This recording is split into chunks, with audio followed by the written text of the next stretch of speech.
Cut then update, abangan sila Alden Richards at Katim Bernardo for GMA Pinoy TV Podcast sa November 8 yan. May maraming topic na pag-uusapan dyan. At abangan din ang cut then sa kanilang mall tour sa Cebu.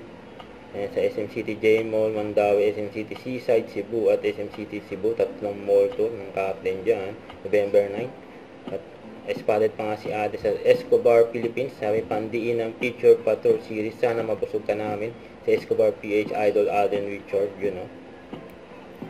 Ito pa nga picture ng cat din. Kasama yung nagbigay ng flowers kay Catherine galing Danwa.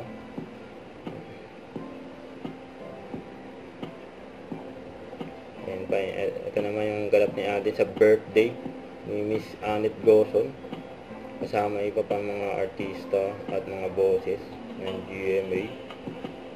Si Alden, katabi niya si Raver. Basta sabi ni Direk Tati kay Alden. Yeah, I love him. Ito naman, behind the scene. Ang endorsement ni Catherine, Idol, Lantong Idol.